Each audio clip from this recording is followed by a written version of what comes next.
तो देखो बेटा, अपन बात कर रहे थे विलेयता की। ठीक है,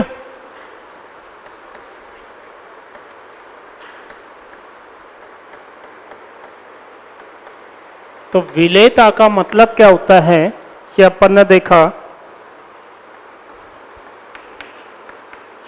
सॉल्युबिलिटी, विलेयता। तो विलेयता का मतलब क्या होता है, जो अपना संतृप्त विलयन होता है उसकी सांद्रता। संतृप्त विलयन का मतलब जैसे अपन ने जितना पानी लिया उस पानी में, इट मीन्स विलायक में विलेय की अधिकतम कितनी मात्रा घुल सकती है। तो अधिकतम मात्रा अपन ने विलेय कर दी। अब अधिकतम मात्रा विलेय करने पर ये जो विलयन बना, इस विलयन की सांद्रता क्या कहलाती है, विलेयता।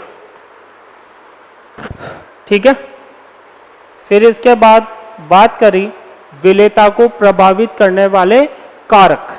तो सबसे पहला सॉल्यूशन जो अपन ने लिया था वो कौन सा लिया था, सॉलिड प्लस लिक्विड। मतलब विलायक तो क्या है, द्रव, और विलेय क्या है, ठोस। तो द्रव के अंदर अपन ने विलेय कर दिया किसको, ठोस को। तो द्रव में ठोस को विलेय करने पर द्रव में ठोस को अपन ने विलेय कर दिया, तो ये किन किन कारकों पर निर्भरता, विलेयता किन किन कारकों पर निर्भर करती है। तो पहला कारक लिया था लाइक डिजोल्व इन लाइक, समान समान में विलेय होता है। ध्रुवीय ध्रुवीय में, अध्रुवीय अध्रुवीय में। दूसरा कारक लिया था अपन ने जालक ऊर्जा और जलयोजन ऊर्जा। तो जालक ऊर्जा का मान अगर अधिक है तो विलेयता अधिक होगी, और जलयोजन ऊर्जा का मान अधिक है तो विलेयता अधिक होगी, और जालक ऊर्जा का मान अधिक है तो विलेयता कम होगी। तो ये दो पॉइंट अपन पढ़ चुके थे। इसके बाद तीसरा पॉइंट है दाब का प्रभाव, फिर चौथा पॉइंट लेंगे अपन ताप का प्रभाव। तो अपना सॉल्यूशन कौन सा है यहां पर, सॉलिड प्लस लिक्विड, ये सॉल्यूशन है। तो थर्ड पॉइंट है अपना दाब का प्रभाव।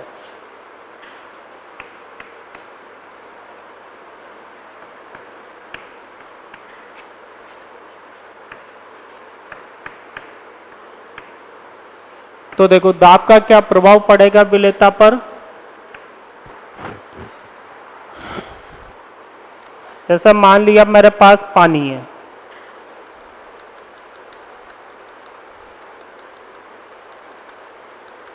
ये पानी है, इस पानी में मैंने विलेय कर दिया नमक। तो सॉल्यूशन कौन सा हो गया, सॉलिड प्लस लिक्विड। ठीक है, अब ऊपर लगा दिया मैंने पिस्टन। क्या लगा दिया, पिस्टन। ठीक है, अब इस पिस्टन पर अगर मैं दाब बढ़ाऊंगा तो बताओ इस विलयन पर क्या प्रभाव पड़ेगा। अगर मैं दाब बढ़ाता जाऊं तो इस विलयन पर क्या प्रभाव पड़ेगा।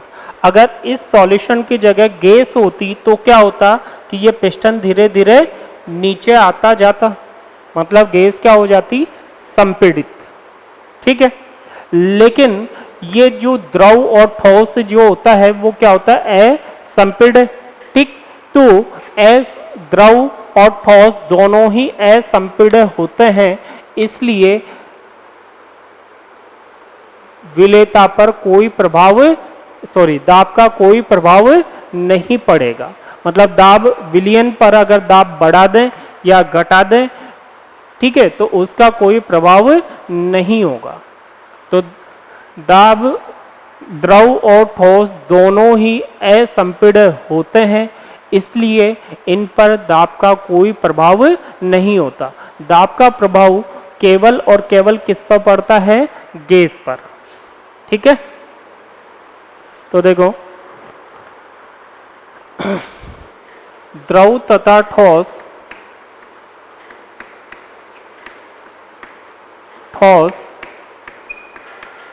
दोनों ही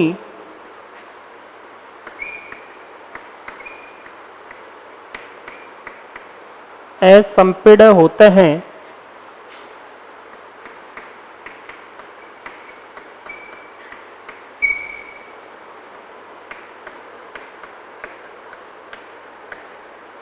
इसलिए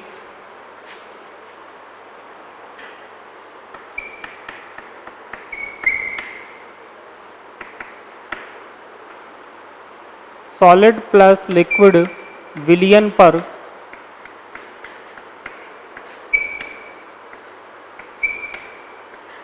दाब का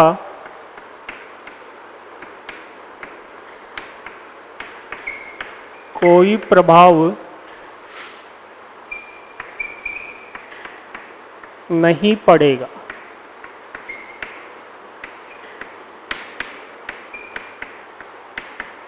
ठीक है जी। चौथा पॉइंट लेते हैं अपन ताप का प्रभाव। ताप का प्रभाव,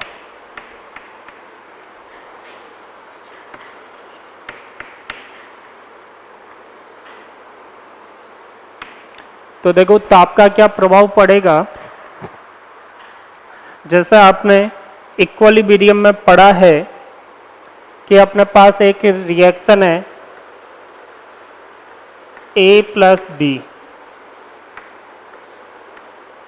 टू प्रोडक्ट, ठीक है, प्लस ऊष्मा। कौन सा प्रोसेस है ये? ऊष्माक्षेपी। ठीक है। तो अगर तुम ताप बढ़ाते हो तो साम्य किधर विस्थापित होता है? पश्चिम दिशा में। ठीक। अब पश्चिम दिशा में विस्थापित होने का मतलब क्या है? और अगर ऊष्मा इस साइड में होती, जैसे A plus B to B plus ऊष्मा टू प्रोडक्ट, अगर इसमें ताप बढ़ाते हो तो साम्य किस दिशा में विस्थापित हो रहा है? अग्र दिशा में। ठीक है। तो अपने पास क्या है? एक तो है विलेय, इट मीन्स सॉलिड। एक है अपने पास विलायक, इट मीन्स लिक्विड। दोनों को मिलाया और क्या बना? विलयन। प्रोडक्ट क्या है अपना? विलयन। ठीक है। प्रोसेस कौन सा है? ऊष्माक्षेपी।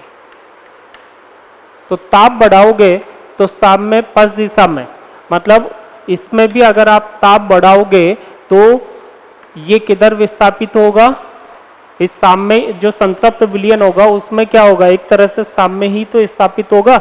उसके बाद जो ही बनाओगे तो क्या बनने लगेगा? पीपीटी। जो ही विलेय की मात्रा और बढ़ाओगे तो क्या होने लगेगा? विलेय अलग हो जाएगा और विलायक अलग हो जाएगा, मतलब अवक्षेप बनने लगेगा। तो जो ही ताप बढ़ाओगे तो क्या होगा इसमें? जैसे इसमें समझाया मैंने, पश्चिम दिशा में विस्थापित होगा, मतलब क्या बनने लगेगा? ये। इट मीन्स विलेय और विलायक क्या होने लगेगा? अलग होने लगेगा। तो अलग होने लगेगा, इट मीन्स ये जो आपका ठोस है ये पेंदे में बैठने लगेगा। तो इसका मतलब क्या हुआ? विलेयता आपकी घटने लगेगी। तो ऊष्माक्षेपी विलयन अगर ऊष्माक्षेपी है तो ताप बढ़ाने पर विलेयता घटेगी। ये देखो, ये अपना सॉलिड विलेय, ये अपना विलायक प्लस ऊष्मा और प्रोडक्ट हो गया अपना विलयन। ठीक है। तो जैसे ही ताप बढ़ाओगे तो साम्य अग्र दिशा में विस्थापित हो रहा है, तो इसका मतलब ताप बढ़ाने पर ठोस और द्रव मिलके क्या बनाएंगे? विलयन। ठीक। तो जैसे जैसे गर्म करते जाओगे वैसे वैसे ये ठोस द्रव में विलय होकर क्या बनाता जाएगा? विलयन। तो इसका मतलब क्या हुआ कि ताप बढ़ाने पर विलेयता बढ़ती जाएगी। तो ताप के लिए अपने को क्या देखना होगा कि जो अपना विलयन है वो ऊष्माशोषी है या ऊष्माक्षेपी है। जैसे तुमने सुना होगा कि पानी के अंदर अगर अपन सल्फ्यूरिक अम्ल मिलाते हैं और उस कंटेनर को अगर छुआ जाए तो वो कैसा लगता है? गर्म लगता है। या सोडियम हाइड्रोक्साइड को पानी में डाल दें तो विलयन कैसा हो जाता है? गर्म। तो इसका मतलब क्या हुआ कि वो जो विलयन है वो कैसा है? ऊष्माक्षेपी विलयन है। मतलब ऊष्मा का क्या हो रहा है? उत्सर्जन, जिसकी वजह से पात्र क्या हो रहा है? गर्म हो रहा है। ठीक है। और उसी प्रकार से अगर अमोनियम क्लोराइड को पानी में मिलाया जाता है और उस पात्र को अगर स्पर्श किया जाता है तो पात्र अपने को ठंडा महसूस होता है। तो इसका मतलब क्या हुआ कि विलयन जब बना तो विलयन ने क्या किया, ऊष्मा का अवशोषण तो कहां से करेगा, पात्र से। तो पात्र से जब वो ऊष्मा का अवशोषण करेगा तो पात्र का जो टेम्परेचर है वो क्या हो जाएगा, कम, इसलिए छूने पर वो अपने को कैसा लगेगा, ठंडा। ठीक है, तो ये एग्जाम्पल किसका हो गया, ऊष्मा शोषी का। ठीक, तो बात करें अपन ताप का प्रभाव। तो ताप के प्रभाव के लिए अपने को ये देखना होगा कि विलयन जो बन रहा है उसकी नेचर कैसी है। तो यदि विलयन ऊष्मा शोषी हो,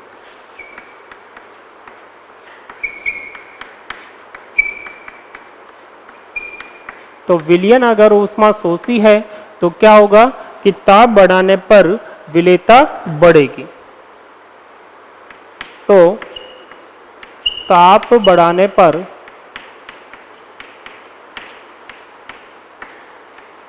विलेयता बढ़ती है।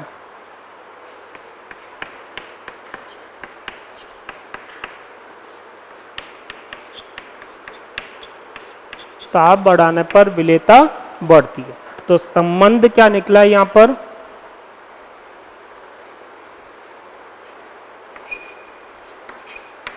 विलेयता प्रोपोर्शनल टू ताप।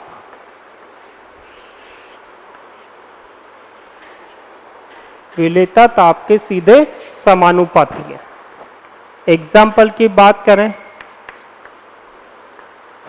तो एग्जाम्पल है अमोनियम क्लोराइड, जिसको अपन नौसादर बोलते हैं, पोटेशियम क्लोराइड आदि आदि।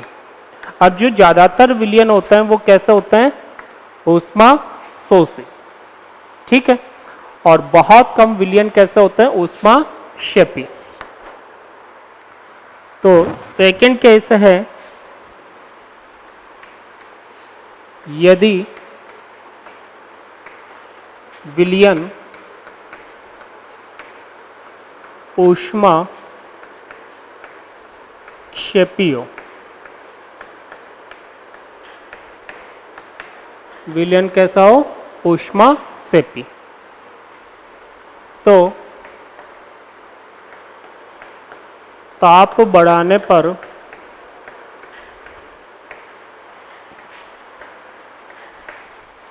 यदि विलयन ऊष्मा क्षेपी हो तो ताप बढ़ाने पर विलेयता घटती है, विलेयता घटती है। ठीक है जी। तो देखो संबंध क्या हुआ कि विलेयता इनवर्सली प्रोपोर्शनल टू ताप, मतलब जैसे जैसे ताप बढ़ाते जाओगे क्या बनना स्टार्ट होता जाएगा, अवक्षेप। तो नॉट हो गया यहां पर, ताप बढ़ाने पर विलेय अवक्षेपित होता जाएगा।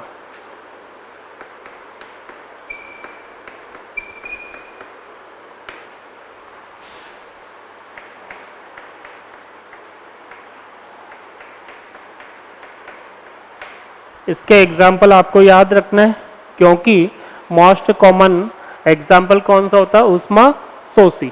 तो इसके लिए आपको ये 3 एग्जाम्पल याद रखना है। एक तो सोडियम हाइड्रोक्साइड, एक लिथियम सल्फेट, और एक है अपने पास कैल्शियम एसीटेट।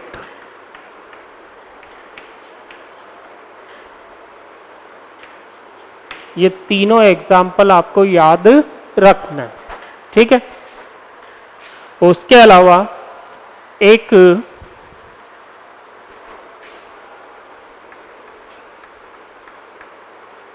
विलय अपने पास ऐसा है जो दोनों का सम्मिलित प्रभाव दर्शाता है।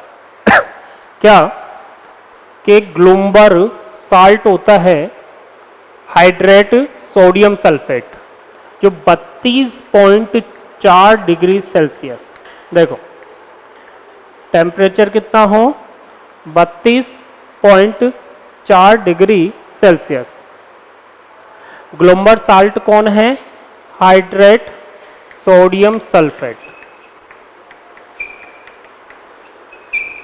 तो ये जो लवण है ये दोनों का सम्मिलित प्रभाव दर्शाता है। तो इसके लिए आपको टेम्परेचर याद रखना है कितना? 32.4 डिग्री सेल्सियस। ठीक है, तो देखो टेम्परेचर अगर इससे कम है तब तो ये कौन सा प्रभाव दर्शाएगा? ये वाला, मतलब ताप बढ़ाने पर विलेयता बढ़ेगी। ठीक, और टेम्परेचर इससे ज्यादा है तो ये प्रभाव दर्शाएगा ये वाला, मतलब ताप बढ़ाने पर विलेयता घटेगी। ठीक है, तो यहां से क्वेश्चन क्या पूछ सकता है?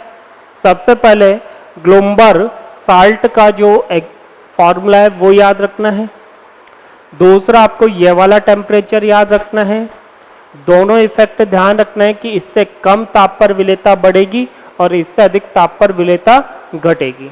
और चौथा और लास्ट क्वेश्चन क्या हो सकता है कि इससे ज्यादा ताप पर ताप बढ़ाने पर विलेयता घटती है, तो इसका क्या कारण है? तो इसका कारण यह है कि इससे अधिक ताप पर, इट मीन्स उच्च ताप पर इस लवण का क्या हो जाता है? निर्जलीकरण। मतलब ये जो नमी है इसके साथ में तो ये हट जाएगा और केवल क्या बचेगा अपने पास? Sodium sulphate. तो निर्जलीकरण होने के कारण ताप बढ़ाने पर विलेयता घटती है। तो ये अपने को याद रखना है। ठीक है, तो देखो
तो ये हो गया अपने पास solid plus liquid solution.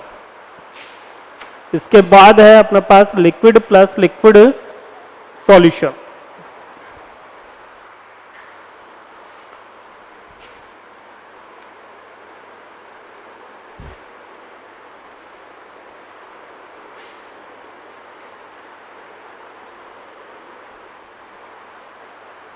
Liquid plus liquid solution, द्रव में द्रव विलयन। ठीक है। तो इसमें देखो विलेयता को प्रभावित करने वाले कारक कौन कौन से हैं। तो सबसे कॉमन कारक है, दो ही कारक है इसमें और दोनों कारक क्या है, कॉमन कारक है। पहला तो लाइक डिजोल्व इन लाइक समान समान में विलय होता है, विलय तथा विलायक की प्रकृति।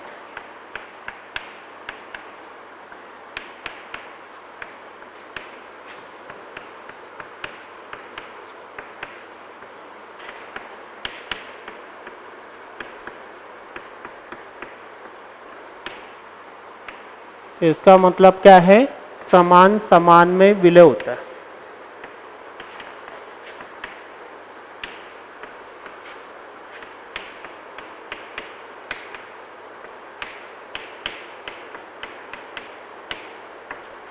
ठीक है, ध्रुवीय ध्रुवीय में विलय होगा और अध्रुवीय अध्रुवीय में विलय होगा। जैसे बात करें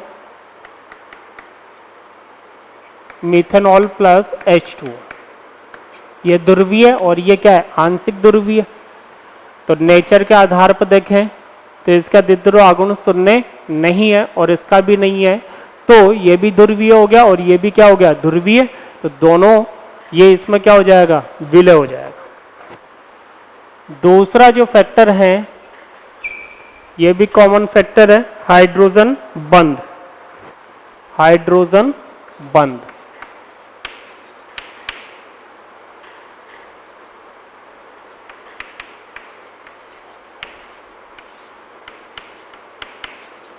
ठीक है, मतलब यदि विलय और विलायक के मध्य हाइड्रोजन बंध उपस्थित हो या हाइड्रोजन बंध बनता हो तो विलेयता अधिक होगी।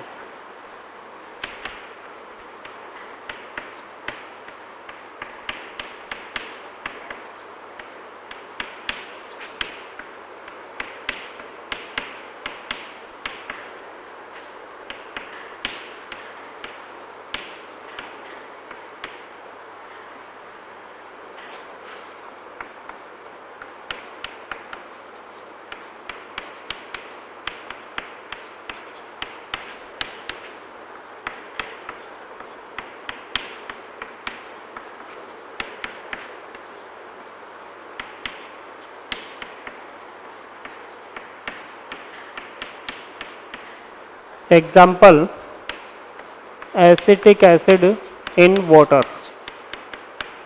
ठीक है, तो ये अपने दो सॉल्यूशन हो गए और तीसरा सॉल्यूशन अपने पास गैस प्लस लिक्विड। ठीक, तो देखो बेटा अपन बात कर रहे थे विलेयता को प्रभावित करने वाले कारक। ठीक है, ये अपना जो सॉल्यूशन चैप्टर है, तो सॉल्यूशन चैप्टर में अपना जो सॉल्यूशन है विलियन, जो विलियन है तो कौन सा विलियन की बात कर रहे थे अपन, समांगी विलियन, समांगी विलियन की। ठीक है, और समांगी विलियन में भी अपन कौन से विलियन की बात कर रहे हैं, द्रव विलियन की या द्रवित विलियन। ठीक है, अब द्रवित विलियन अपने पास टोटल कितने प्रकार का था, 3 प्रकार का। पहला था सॉलिड प्लस लिक्विड, दूसरा लिक्विड प्लस लिक्विड और तीसरा है गैस प्लस लिक्विड। ठीक, तो ये जो विलियन है, इस विलियन में अपन बात कर रहे हैं किसकी, विलेयता की। और विलेयता का मतलब क्या होता है, सांद्रता, मोलरता।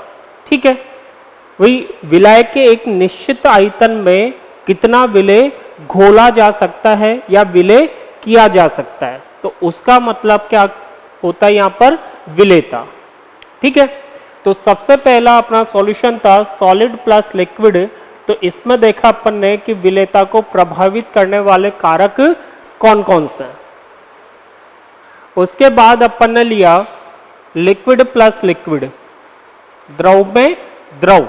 तो द्रव में द्रव जो विलयन है, इसके लिए विलेयता को प्रभावित करने वाले कारक कितने थे अपने पास, 2।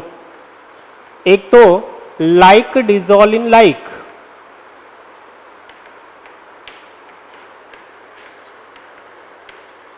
समान समान में विलय होता है, जिसको अपन बोलते हैं विलय और विलायक की प्रकृति। और दूसरा एक कारक होता है हाइड्रोजन बंध, H बॉन्ड। ठीक है, तो हाइड्रोजन बंध आपने ऑर्गेनिक इनऑर्गेनिक सब जगह पढ़ा है। अगर कोई कार्बनिक यौगिक, क्या, अगर कोई कार्बनिक यौगिक जल में विलय होता है, तो जल को तो अपन क्या मानते हैं, ध्रुवीय। ठीक है, और कार्बनिक यौगिक को जनरली अपन किस में काउंट करते हैं, अध्रुवीय में। मतलब म्यू 0 नहीं होता है, लेकिन फिर भी लगभग अपन क्या मानते हैं इनको, अध्रुवीय। तो कार्बनिक यौगिक जल में विलय होता है, तो ये वाला पॉइंट तो होगा ही नहीं कि समान समान में विलय होता है। दोनों की प्रकृति कैसी हो गई, विपरीत। तो विपरीत प्रकृति होने के बावजूद भी अगर ऐसा संभव है, तो फिर उसके पीछे कारण क्या होता है, हाइड्रोजन बंध। ठीक है, वे जितने भी कार्बोक्सिलिक अम्ल हैं जल में विलय होती है, जैसे जैसे कार्बन चेन बढ़ती जाएगी तो विलयता कम होती जाएगी। ठीक है, एल्कोहल है, एल्कोहल भी जल में विलय होता है, तो पीछे क्या कारण है, वही हाइड्रोजन बंध। एसीटोन है, जल में विलय होगा, तो उसके पीछे भी क्या कारण होगा, हाइड्रोजन बंध। ठीक है, तो ये अपन पढ़ चुके थे। और अब द्रव सॉल्यूशन में अपने पास लास्ट सॉल्यूशन है गैस प्लस लिक्विड। कि द्रव के अंदर, अब द्रव में, द्रव क्या है यहां पर, विलायक, और विलायक अपन ने किसको माना है, जल को। तो जल के अंदर किसको विलय करना अपने को, गैस को। ठीक है, तो जल में गैस को विलय करना है, तो इस गैस की विलयता किन किन कारकों पर निर्भर करेगी, तो ये अपने को यहां पर देखना है। ठीक है,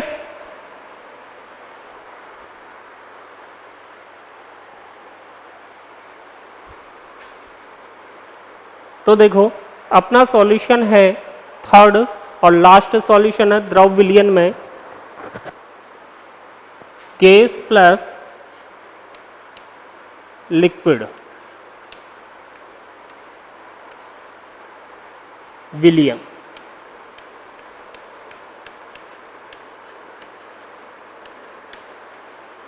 कौन सा विलयन हो गया, गैस प्लस लिक्विड। ठीक है जी, अब ये जो विलयन है इसमें फर्स्ट पॉइंट लिया। देखो फर्स्ट पॉइंट क्या है कि जो और बाकी के जो दो सॉल्यूशन थे उसमें पहला पॉइंट लेते थे अपन लाइक डिजोल्व इन लाइक, लेकिन यहां पर ऐसा नहीं है। ठीक है, इसका मतलब सभी गैसें जल में क्या होती है, विलय। सभी गैसें जल में क्या है, विलय है। तो पहला पॉइंट क्या है, सभी गैसें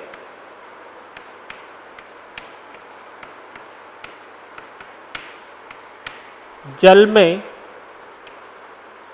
विलय होती है।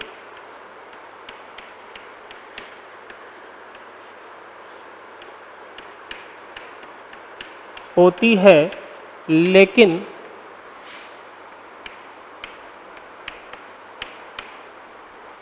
गैसों की विलयता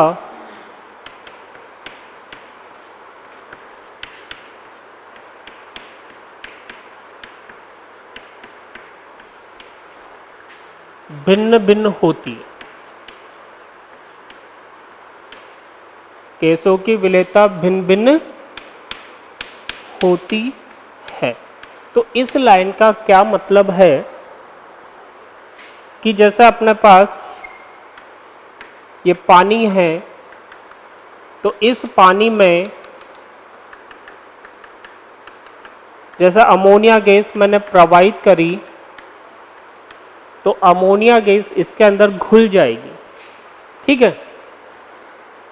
भाई जल की प्रकृति कैसी होती है? ध्रुवीय।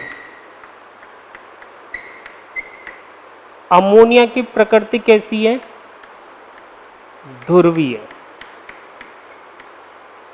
ठीक है। मैं अगर इसको इस पानी में कार्बन डाइऑक्साइड गैस प्रवाहित करूं तो कार्बन डाइऑक्साइड गैस भी इस जल के अंदर घुल जाएगी, ठीक है।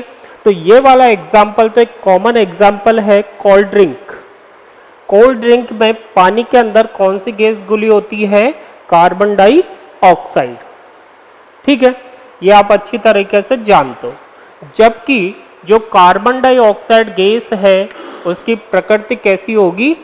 अध्रुवीय।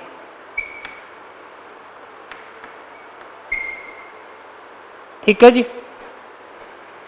आगे अगर अपन बात करें, एक कॉमन एग्जाम्पल और लेते हैं, ऑक्सीजन गैस। जल में कौन सी गैस घुली होती है? Oxygen gas. तो तुम्हें पता है कि पानी के अंदर जैसे जो जीव जंतु रहते हैं, मछली वगैरह, तो ये जल में घुली हुई ऑक्सीजन का प्रयोग अपनी श्वसन क्रिया में करते हैं, ठीक है। तो ये दोनों कॉमन एग्जाम्पल है। और ऑक्सीजन की प्रकृति भी कैसी होती है? अध्रुवीय, ठीक है। तो देखो पहली लाइन क्या थी कि सभी गैसें, चाहे कोई सी भी गैस हो, ध्रुवीय हो चाहे अध्रुवीय हो, तो सभी गैसें जल में क्या हो जाती है? विलय, ठीक है। तो विलय सारी गैसें होगी, लेकिन गैसों की विलेयता भिन्न भिन्न होगी। तो इस लाइन का क्या मतलब है कि भाई जैसे मैंने ये तीनों गैसें जल में विलय करी, ठीक है, तो सबसे ज्यादा विलेयता होगी अमोनिया की। फिर उसके बाद किसकी विलेयता ज्यादा होगी? कार्बन डाइऑक्साइड की। फिर उसके बाद किसकी विलेयता ज्यादा होगी? ऑक्सीजन की, ठीक है। तो इनकी विलेयता का क्रम क्या होगा? अमोनिया, कार्बन डाइऑक्साइड और ऑक्सीजन गैस। तो ये इनकी विलेयता का क्रम है, ठीक है। सबसे ज्यादा ये घुलेगी, उसके बाद ये वाली, और सबसे कम ये वाली, ठीक। तो ये हो गया दूसरी लाइन का मतलब। इट मीन्स सभी गैसें जल में विलय है, लेकिन इनकी विलेयता भिन्न भिन्न होगी। अब देखो कि ये जो विलेयता भिन्न भिन्न होगी, तो ये विलेयता किस प्रकार से भिन्न भिन्न होगी, तो उसकी अपन बात करेंगे।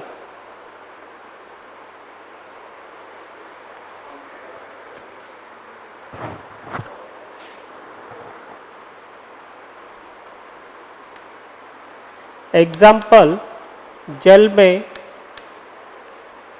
घुली हुई कार्बन डाइऑक्साइड, ऑक्सीजन गैस, ठीक है। तो सेकंड पॉइंट लेते हैं अपन। तो सेकंड पॉइंट क्या है कि भाई किन गैसों की विलेयता जल में अधिक होगी। तो यहां पर देखा अमोनिया की विलेयता जल में अधिक है। तो उसके पीछे कारण क्या है कि जो गैस जल के साथ संयोग कर लेगी, इट मीन्स जल योजित हो जाएगी, या जल में उसका क्या हो जाए? आयनन।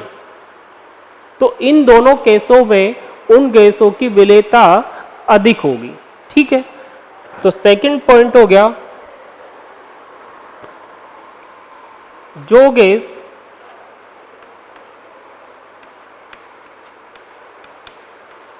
जल योजित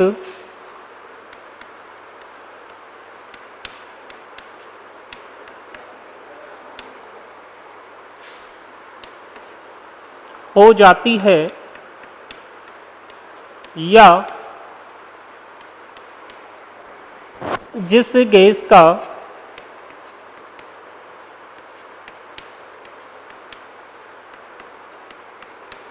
जल में आयनन हो जाता है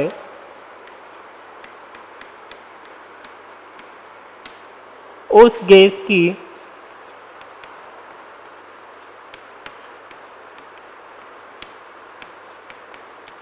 विलेयता अधिक होती है।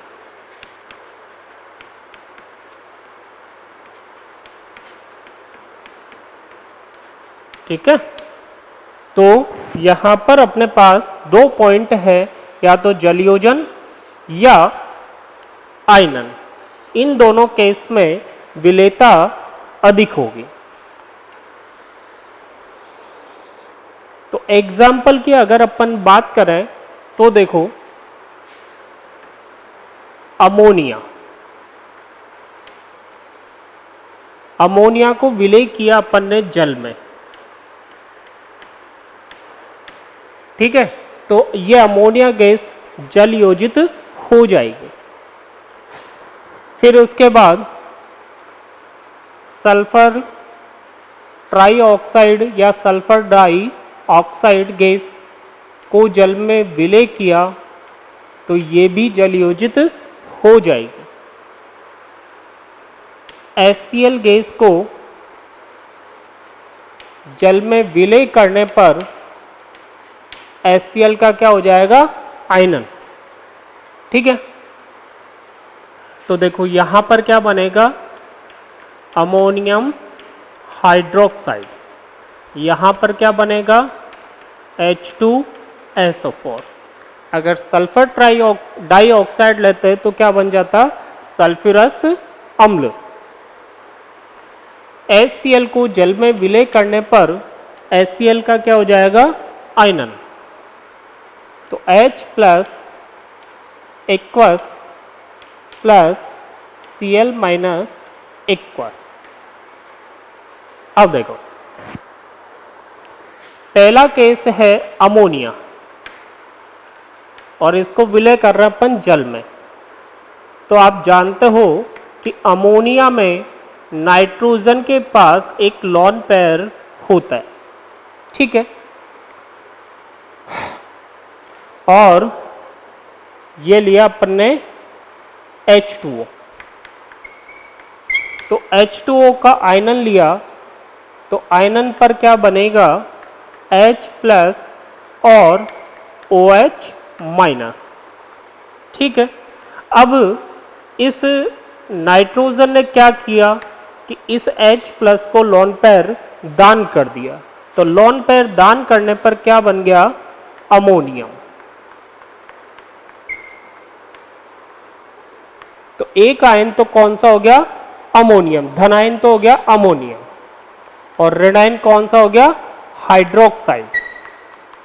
इसका मतलब ये जो अमोनिया गैस है, यह अमोनिया गैस जल में किस रूप में उपस्थित रहेगी?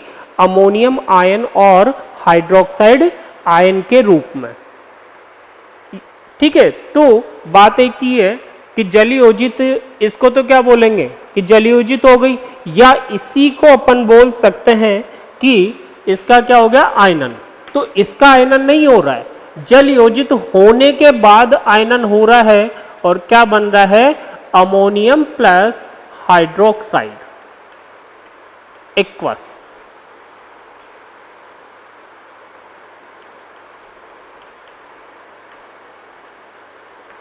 ठीक है, तो अमोनिया का अगर आयनन होता तो क्या बनता? H plus NH2 minus. तो वो वाला आयन थोड़ी ना बन रहा है। तो गैस का यहां पर डायरेक्ट आयनन नहीं हो रहा है, गैस पहले जलयोजित होगी और जलयोजित होने के बाद क्या हो रहा है? आयनन। अब ये वाला जो सॉल्यूशन है, ये सॉल्यूशन आपको प्रैक्टिकल में मिलता है। किस फॉर्म में मिलेगा? देखो,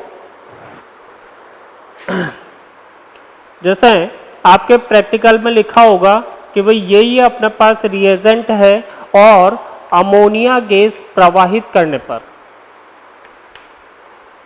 या लिखा होगा अमोनियम हाइड्रोक्साइड मिलाने पर,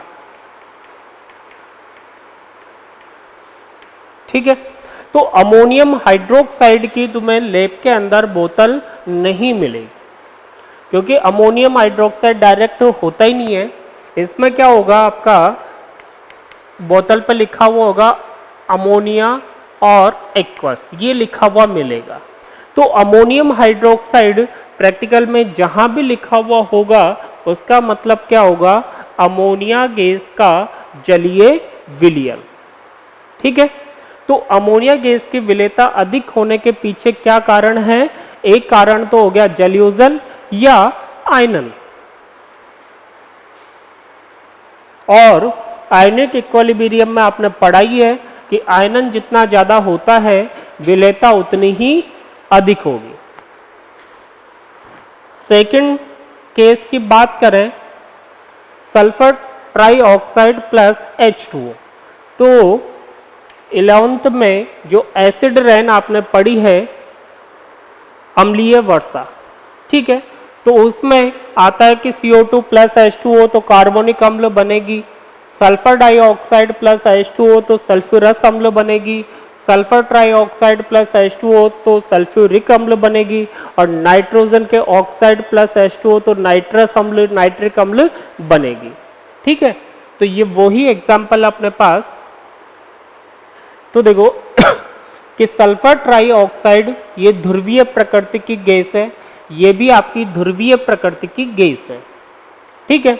इसको मिलाया अपन ने जल में, तो जल में मिलाने पर क्या बना, सल्फ्यूरिक अम्ल। अब ये जो सल्फ्यूरिक अम्ल है तो तुम्हें पता ही है कि अम्ल का क्या होगा, आयनन, तो इसका आयनन होने पर क्या बनेगा, H plus aqueous plus sulphate aqueous. तो अंततोगत्वा आयनन हो रहा है, लेकिन गैस डायरेक्ट आयनित नहीं हो रही है। इसमें भी क्या हो रहा है, जल योजन, जल योजन होने के पश्चात आयनन हो रहा है। ठीक है। अब देखो, अब तुम अगर लैब की बात करो कि लैब में H2SO4 की जगह तुम्हें SO3 एक्वस मिले, यहां पर ऐसा नहीं मिलेगा। ठीक है। डायरेक्ट क्या लिखा हुआ मिलेगा, सल्फ्यूरिक अम्ल। फिर बात करें अपन HCl, क्योंकि जो सल्फ्यूरिक अम्ल है वो डायरेक्ट प्रयोगशाला विधि के द्वारा बनाई जाती है। तो HCl, तो देखो बात करें HCl गैस की, तो HCl गैस तुमने नाम सुना होगा सल्फ्यूरिक अम्ल, हाइड्रोक्लोरिक अम्ल, हाइड्रोक्लोरिक अम्ल। तो हाइड्रोक्लोरिक अम्ल अपने पास क्या होती है कि ये जो विलयन है, इसी विलयन को अपन नाम देते हैं यहां पर हाइड्रोक्लोरिक अम्ल। ठीक है।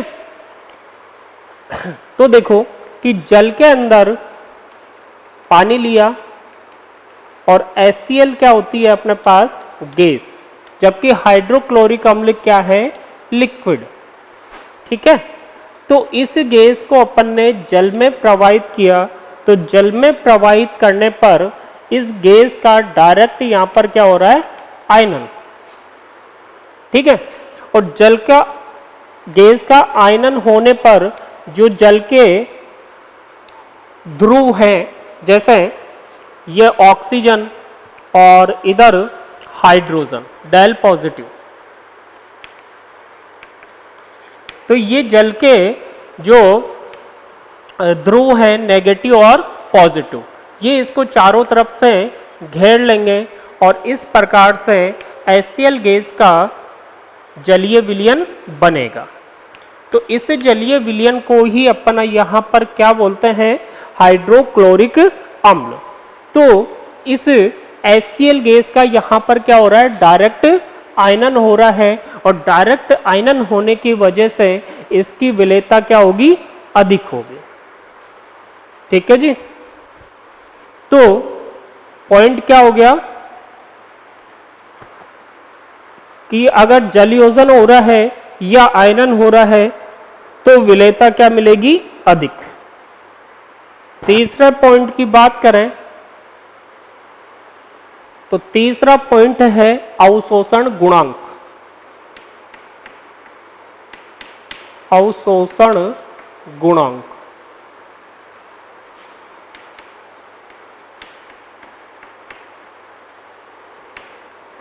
तो अवशोषण गुणांक क्या होता है कि 1 ml विलायक में घुली हुई गैस की मात्रा, 1 ml विलायक में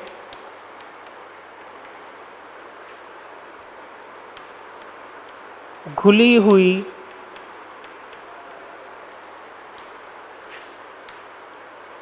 गैस की मात्रा क्या कहलाएगा? अवशोषण गुणांक। ठीक है, तो इसका मतलब कि गैस की जितनी ज्यादा मात्रा घुली हुई होगी, इसका मतलब विलेयता उतनी ही अधिक होगी। तो अवशोषण गुणांक जितना ज्यादा होगा, इट मीन्स घुली हुई गैस की मात्रा जितनी ज्यादा होगी तो विलेयता उतनी ही अधिक होगी। तो देखो, विलेयता डायरेक्टली प्रोपोर्शनल टू अवशोषण गुणांक। अवशोषण गुणांक के सीधे समानुपाती होती। अब अवशोषण गुणांक जो है ये तो एक प्रैक्टिकल ही है। ठीक है, तो ये जो गैसें अपन ने ली है, इनके अवशोषण गुणांक का देखो क्रम क्या है या विलेयता का क्रम क्या है।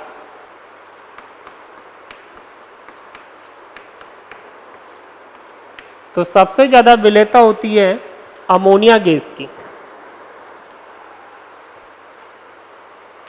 सबसे ज्यादा विलेयता कौन सी गैस की? अमोनिया की। उसके बाद HCl गैस की, उसके बाद सल्फर डाइऑक्साइड, उसके बाद H2S, उसके बाद कार्बन डाइऑक्साइड गैस, फिर इथाइन गैस, फिर ऑक्सीजन गैस और फिर नाइट्रोजन गैस। ठीक है, तो यह अवशोषण गुणांक का क्रम है और यही क्या है? विलेयता का क्रम। अगर अपन देखें तो ये सारी गैसें क्या है अपने पास? ध्रुवीय। और ये सारी गैसें क्या हैं? अध्रुवीय। तो कुल मिलाके इनडायरेक्टली अपन बोले तो ध्रुवीय गैसों की विलेयता अधिक होगी और अध्रुवीय गैसों की विलेयता कम होगी। ठीक है, अब इसमें भी जनरली द्विध्रुव आघूर्ण पर निर्भर करता है कि द्विध्रुव आघूर्ण ज्यादा होगा। हालांकि अपने को कंसिडर करना यहाँ पर अवशोषण गुणांक के आधार पर यह विलेयता का क्रम है। फिर अध्रुवीय में बात करें तो जनरली जो गैस भारी होगी उसकी विलेयता क्या है?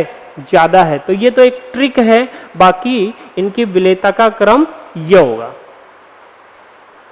इसके बाद अपन लेंगे चौथा पॉइंट ताप का प्रभाव और पांचवा पॉइंट होगा अपना दाब का प्रभाव। ठीक है, तो दाब का प्रभाव बहुत इंपॉर्टेंट पॉइंट है, ये अपन नेक्स्ट क्लास के अंदर डिस्कस करेंगे। Okay, thank you.